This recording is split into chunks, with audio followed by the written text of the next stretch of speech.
이번에는 24번 자료를 놓고 살펴보도록 하겠습니다. 방문자가 찾아와서 이렇게 하는 그 태도를 보면서 점괘를 적기 전에 어떤 느낌이 좀 있는 경우가 많습니다. 이 경우에는 뭔가 좀 그 기분이 별로 좋지 않은 느낌이 좀 들었습니다. 글쎄 뭐랄까 좀 시건방진 느낌이랄까 왠지 그런 느낌 있지 않습니까? 그래서 이 사람이 답을 얻으러 왔으면 좀 진지해야 될 텐데 이게 뭐하러 왔는가 하는 생각이 들 정도로 뭔가 좀 깨운치 않은 느낌을 먼저 선입견으로 받았습니다. 뭐 당연히 느낌이 감정이 있으니 어쩔 수 없는 거 아니겠습니까? 그럼에도 불구하고 선입견이 그렇다고 해서 또 상담까지 그렇게 할 수는 없는 일입니다. 이것이 상담해주는 사람의 비애라고나 할까요? 애환이라고 할까요? 점괘를 보면서 사주 안 봐도 알겠다는 생각이 문득 들었습니다. 자, 살펴볼까요? 기축년 신미월 무오일 더운 때군요. 네, 미월에 아이고 일, 시, 분, 본이 참 너무 더워집니다. 책에는 그날 비가 왔다고 써있죠. 다행이네요. 비가 와서. 여기 사주 이 오주는 전혀 반영이 안 되고 있습니다. 자, 먼저 이렇게 점괘를 볼 때가 있습니다. 사주는 보나마나다. 자, 이 경우의 질문사항은 지금 사업을 하고 있는데 이미 잘 해왔는데 앞으로도 잘 될까 하는 그런 이야기입니다. 다만 말로만 들어서 그렇다는 이야기지 태도를 봐서는 과연 여태까지 잘 해왔을까 하는 생각이 좀 들긴 했습니다. 다만 그것은 주관적인 느낌이니까 일단 접어놓습니다. 점괘를 보니 이것을 만약에 사주로 본다면 용신은 금이 되겠죠. 신금입니다. 상관이군요. 네, 아마 사업을 한 것 같습니다. 아마도 장사가 아닐까 싶은 생각이 드네요. 저 신금이 돈을 만들어야 되는데 어디에도 돈이 없습니다. 돈 때문에 많이 힘들었던 것 같습니다. 이러한 분위기, 지전화토, 그렇죠? 지지가 전부 화, 토로만 돼 있구나. 일간도 토인데 이런 분위기가 됐을 때 이 점괘는 더 이상 볼 거 없다 하는 걸로 결정을 내려도 되지 않겠나 이런 생각을 해봅니다. 복음인가요? 네, 고통이 따르네요. 열기가 넘칩니다. 온통 비금만 인급이죠. 그러니까 인급만 가득한 이런 오죽궤에서 또 시도 오시에 분도 정사분이니 이런 분위기라면 어떻게 요동을 치더라도 몸부림을 치더라도 순탄하게 일이 풀릴 거라는 해석을 하기는 거의 불가능하겠습니다. 이런 분위기죠.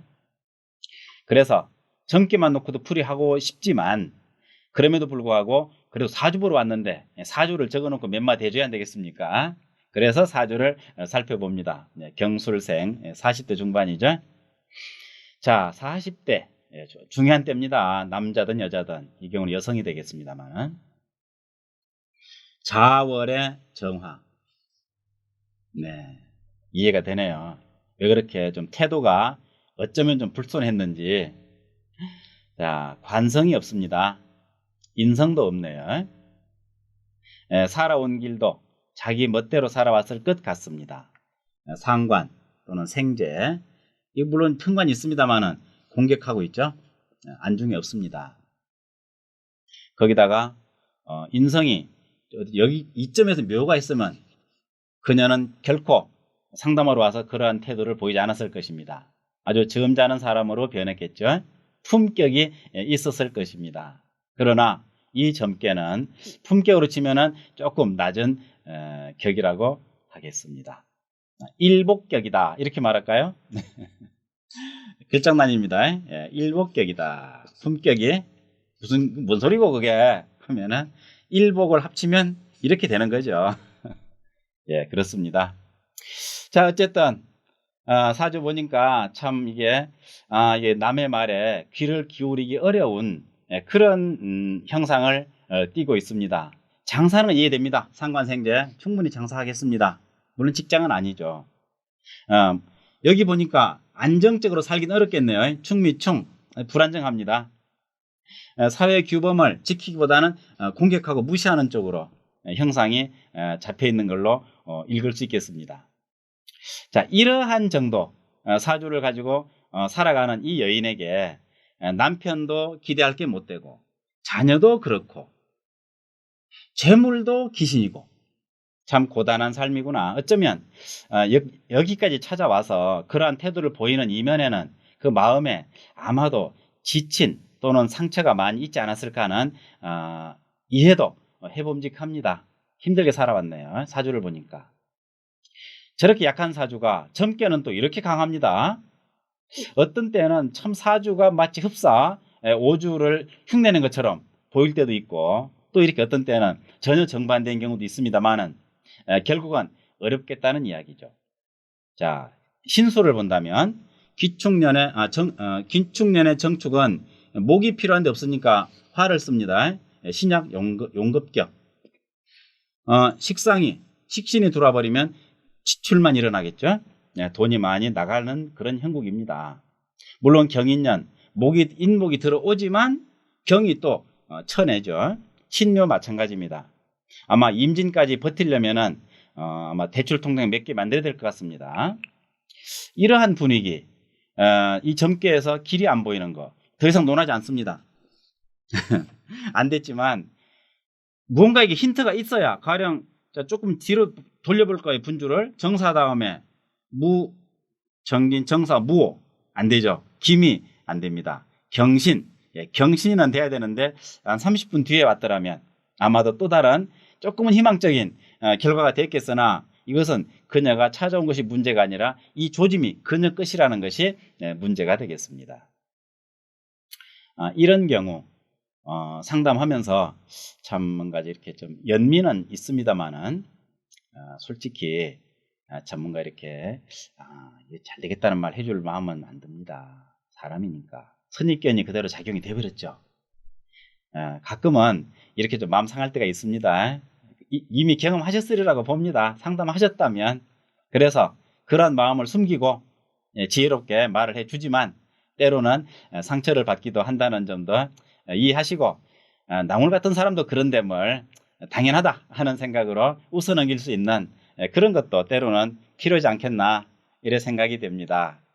자, 이러한 이 자료를 놓고 살펴보면서 이 분주에서 나타나지 않는 이 현상을 어떻게 읽어낼 수가 있느냐.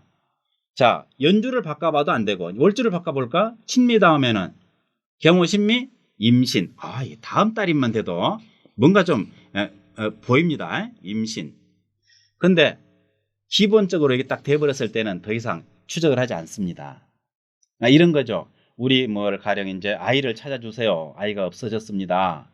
그런데 그 아이를 찾아달라고 왔지만 어딘가의 정보에 의해서 아이가 아마 사망한 것 같다. 그런 얘기가 딱 들린다면 더 이상 찾아보겠다는 마음이 의욕이 사라지겠죠. 이런 경우라고 볼 수 있습니다. 이 정사는 참으로 유감스럽네요. 그래서 만약에 희망대로라면 임신쯤 되었더라면 그래도 고생하신 끝에 보람 있겠습니다 하겠는데 전혀 그것도 아닌 걸로 봐서 사주도 뭔가 남의 말에 귀를 기울이기 어려운 걸로 봐서 한마디 할 건 딴 거 없습니다. 조심하고 근신하고 무리하지 말고 외상 주지 말고 확장하지 말고 시리즈로 한 15개 엮어 놓으면 이분에게 조언이 되겠습니다만은 아마도 이분은 한마디도 귀에 들어가지 않았으리라고 봐도 좋을 것 같습니다. 이런 식의 자료도 가끔은 있습니다. 그래서 참 손님한테는 말 못하고 상담이 끝난 다음에 애꿎은 화인한테만 때로는 화풀이를 하기도 하죠. 그렇습니다. 별 수 있습니까? 부족한 사람이 부족한 사람을 상담하는 일이 즐거운 것만은 아닙니다. 그래서 혹시라도 상담 중에 상처를 받으셨더라도 팔자 탓하지 마시고 오늘은 일진이 사놨구나 이래 생각하시면 좋겠습니다. 무슨 일입니까? 무오일 아닙니까? 참고되셨겠죠? 이 정도로 말씀드리겠습니다.